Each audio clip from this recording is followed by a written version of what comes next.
प्रिय बच्चों, उम्मीद है आप सब स्वस्थ होंगे और मस्त होंगे।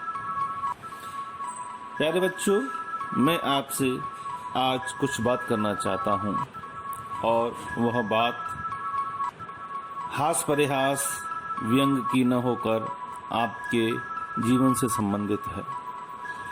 आपके जीवन में सफलता प्राप्ति से संबंधित है कि आप सफल कैसे बने।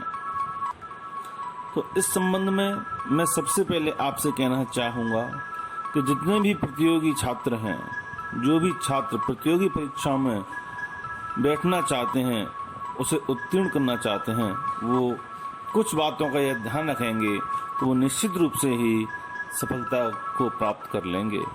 उनको अपने जीवन में निराशा व हताशा का मुंह नहीं देखना पड़ेगा और वो अवश्य ही सफल होंगे। तो वो बातें इस प्रकार हैं। सबसे पहले आप ये देखें कि हमारी क्षमता कितनी है। क्षमता से मतलब शारीरिक क्षमता नहीं, बौद्धिक क्षमता, कि मैं क्या करने योग्य हूँ। बच्चों, इसमें थोड़ा सा आपको लग सकता है कि ये मैं क्या कह रहा हूँ, लेकिन बात ये सत्य है। हर बच्चे का बौद्धिक स्तर एक जैसा नहीं हो सकता है और उस बौद्धिक स्तर को जो कि जन्मजात मिला है, उसको एक हद तक ही, एक निश्चित सीमा तक ही बढ़ाया जा सकता है। ये नहीं कि आपको जन्म से बौद्धिक स्तर थोड़ा कम मिला है और आप उसको असीमित ऊंचाइयों तक बढ़ा लें। ये अपवाद स्वरूप होता है, सामान्यतः ऐसा नहीं होता है। अतः सबसे पहले आप अपने बौद्धिक स्तर की जांच करें कि हमारी बुद्धि की जो क्षमता है वो कितने हद तक है। हम बौद्धिक रूप से किसी भी चीज को पढ़ने में, समझने में कितने सक्षम हैं। इसको एक उदाहरण से समझ सकते हैं। जैसे कि हर बच्चा डॉक्टर नहीं बन सकता है, हर बच्चा इंजीनियर नहीं बन सकता है, हर बच्चा कलेक्टर नहीं बन सकता है या हर बच्चा टीचर नहीं बन सकता है। डॉक्टर बनने के लिए जो क्षमता चाहिए, जो बौद्धिक स्तर चाहिए, वो अलग है। इंजीनियर बनने के लिए जो बौद्धिक स्तर चाहिए वो अलग है। कलेक्टर बनने के लिए जो बौद्धिक स्तर चाहिए वो अलग है और टीचर बनने के लिए जो बौद्धिक स्तर चाहिए वो अलग है। तो सबसे पहले आप अपनी क्षमताओं को पहचानें। ये नहीं कि हम प्रत्येक रविवार या शनिवार को प्रत्येक एग्जाम को दे रहे हैं। आप तैयारी करें। आज के समय में तैयारी करने के लिए लगभग सभी एग्जाम का एक जैसा ही सिलेबस है, लेकिन आप प्रत्येक एग्जाम को न दें। आप अपना लक्ष्य निर्धारित करें कि मुझे केवल वही एग्जाम देना है और उसी एग्जाम के अनुसार पढ़ाई करें। सामान्यतः होता क्या है, बच्चे अपने स्कूली शिक्षा जो कि क्लास 1 से लेकर कक्षा 12 तक होती है, उसमें तो उतना पढ़ते नहीं हैं और फिर उन 12 सालों का जो कुछ होता है उसको केवल 12 दिन या 120 दिन में किसी 1-2 गाइड के माध्यम से पढ़ना चाहते हैं और वो बच्चे 3 साल, 4 साल, 5 साल उन गाइडों को पढ़ते ही रहते हैं और उनको सफलता नहीं मिलती है। क्यों? क्योंकि जो 12 वर्ष की जो चीज आपने नहीं पढ़ी वो 12 दिन या 12 घंटे में पूरी नहीं हो सकती है। उसके लिए आपको कम से कम 2 या 2.5 वर्ष का समय चाहिए। अतः आप ये निर्धारित करें कि मुझे कौन सा पेपर देना है, उसी पेपर की तैयारी ही करें।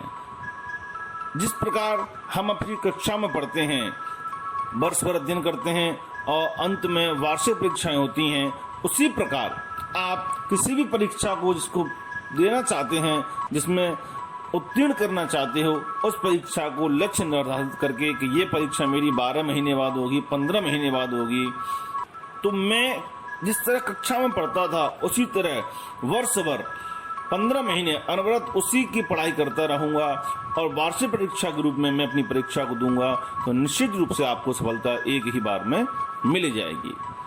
लेकिन सामान्यतः क्या होता है, हम ये इंतजार करते हैं कि पेपर कब होगा, पेपर कब होगा। अरे अभी नोटिफिकेशन ही नहीं आया है, अभी तो जाने पेपर कब होगा, और पेपर की तिथि आने के 1 महीने पहले ही पढ़ाई शुरू करेंगे। जो बच्चे ऐसा समझते हैं, ऐसा सोचते हैं, इस नीति को अपनाते हैं, वो सफल नहीं हो पाते हैं। बच्चे वही सफल होते हैं जो पेपर कब होगा कब नहीं होगा उससे मतलब नहीं है, मुझे वो बनना है। अरे वो पेपर पहले भी तो हुआ है, तो लगभग उसका जो सिलेबस है वो आपके पास है, आप बस उसी को तैयार करके रखिए। ऐसा तैयार करके रखिए कि वो पेपर 1 वर्ष में हो, 15 महीने में हो, 18 महीने में हो, बस आपका सिलेक्शन एक ही बार में हो जाए। तो आप विशद रूप से, विस्तृत रूप से, नियमानुसार, नियमित रूप से पढ़ाई करेंगे, सिलेबस तैयार करेंगे तो निश्चित ही आपको सफलता मिल जाएगी, बशर्ते आप इस इंतजार में ना रहें कि पेपर जब होगा तभी पढ़ लेंगे। दूसरी बात, कुछ हद तक आप ये भी देखिए कि हमारी आर्थिक स्थिति कैसी है। इसको भी ऐसे समझेंगे कि जैसे हम किसी पेपर को देना चाहते हैं, 1 बार दिया, 2 बार दिया, लेकिन हमारा उसमें सिलेक्शन नहीं हुआ और उधर हमारे पास पैसे भी उतने नहीं हैं, माँ बाप आर्थिक रूप से सक्षम नहीं हैं।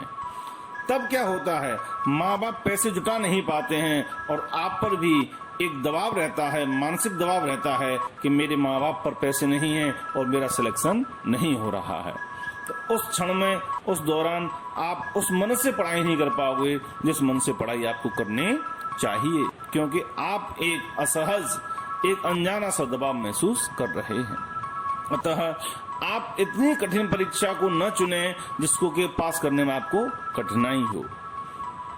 कठिन से मतलब सामान्यतः देखा जाए तो कोई परीक्षा कठिन नहीं है, लेकिन टीचर बनना डॉक्टर या इंजीनियर बनने से आसान है और डॉक्टर और इंजीनियर बनना कहीं ना कहीं किसी हद तक डीएम कलेक्टर बनने से आसान है। तो आप अपने आर्थिक पक्ष को भी जरूर देखें।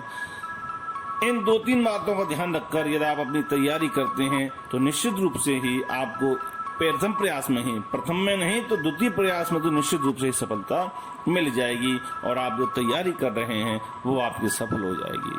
सामान्यतः आप देखते होंगे किसी भी कोचिंग पर कितने ही बच्चे आ रहे हैं, उसमें से मुश्किल से 1 या 2% बच्चे ही सफल होते हैं, बाकी बच्चे बस तैयारी करते ही रहते हैं। क्यों? क्योंकि उनका एक लक्ष्य निर्धारित नहीं है, एक गोल निर्धारित हो जाना चाहिए। यदि हम एक नाव की सवारी करेंगे तो हम पार हो जाएंगे, भले ही जाना एक ही धार में है, लेकिन उसी धार में यदि एक पैर एक नाव पर रखकर चलेंगे तो डूब जाने का खतरा है, और खतरा क्या, डूब ही जाएंगे। भले ही सिलेबस एक जैसा है, लेकिन हमको परीक्षा एक ही देनी है, न कि 4। अतः बच्चों, मैं समझता हूँ आप इस बात को अमल में लाएंगे और अपने जीवन में अब तक जो भूल हुई है उसको सुधार कर किसी भी परीक्षा में जिसका लक्ष्य आप निर्धारित कर लेंगे उसमें सफल होने का प्रयास करेंगे और ईश्वर निश्चित रूप से आपको सफलता की ऊंचाइयों पर ले जाएगा। Be brave, be safe.